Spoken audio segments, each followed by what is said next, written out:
ಹಿಂದಿನ ಯುವ ರಾಜಕಾರಣಿಗಳಿಗೆ ಹಾಗೂ ಯುವ ಪೀಳಿಗೆಗೆ ಮಾಜಿ ಮುಖ್ಯಮಂತ್ರಿ BS ಯಡಿಯೂರಪ್ಪ ದಾರಿದೀಪವಾಗಿದ್ದಾರೆ. ಅವರು 50 ವರ್ಷದ ರಾಜಕೀಯ ಜೀವನ ಬೇರೆಯವರಿಗೆ ಮಾರ್ಗದರ್ಶನವಾಗಬೇಕಿದೆ ಎಂದು ಬಿಜೆಪಿ ರಾಜ್ಯಾಧ್ಯಕ್ಷ ಮತ್ತು ಶಾಸಕ BY ವಿಜಯೇಂದ್ರ ತಿಳಿಸಿದರು.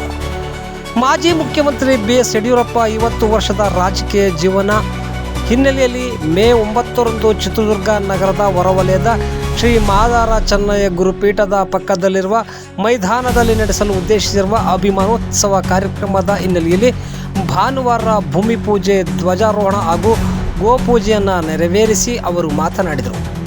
ಯಡಿಯೂರಪ್ಪನವರು ಎಂದರೆ ರಾಜ್ಯದಲ್ಲಿ ಹೋರಾಟ ನಡೆಸುವ ವ್ಯಕ್ತಿ ಎಂದು ಗುರುತಿಸಲಾಗಿದೆ. BSY ಎಂದರೆ ಹೋರಾಟ ಎಂಬ ಮನೋಭಾವ ಎಲ್ಲರಲ್ಲೂ ಸಹ ಮೂಡಿದೆ. ಛಲಕ್ಕೆ ಮತ್ತೊಂದು ಹೆಸರೇ ಯಡಿಯೂರಪ್ಪ ಎನ್ನಬಹುದಾಗಿದೆ. ಜನ ಸೇವೆಗಾಗಿ ತಮ್ಮ ಜೀವನವನ್ನೇ ಮುಡುಪಾಗಿ ಇಟ್ಟಿದ್ದಾರೆ. ದಲಿತರು, ಪರಿಶಿಷ್ಟ ಜಾತಿ ಮತ್ತು ಪಂಗಡಗಳ ಮಹಿಳೆಯರಿಗೆ ಧ್ವನಿಯಾಗಿ ಕೆಲಸವನ್ನು ಮಾಡಿದ್ದಾರೆ. ಅಧಿಕಾರಕ್ಕಾಗಿ ಎಂದೂ ಸಹ ಹೋರಾಟವನ್ನು ಮಾಡಲಿಲ್ಲ. ಬಡವರ ಧ್ವನಿಯಾಗಿ ಕಣ್ಣೀರು ಒರೆಸುವ ಸಲುವಾಗಿ ಕೆಲಸವನ್ನ ಮಾಡಿದ್ದಾರೆ. 50 ವರ್ಷ ಬಡವರ ಪರವಾಗಿ ಕೆಲಸವನ್ನ ಮಾಡಿದ್ದಾರೆ. ಸೈಕಲ್ ಮೇಲೆ ರಾಜ್ಯ ಪ್ರವಾಸ ಮಾಡಿ ಪಕ್ಷವನ್ನು ಕಟ್ಟಿ ಬೆಳೆಸಿದ್ದ ಅಪಾರ ಹೋರಾಟ ಮುಂದಿನ ಪೀಳಿಗೆಗೆ ಪ್ರೇರಣೆಯಾಗಲಿದೆ ಎಂದರು.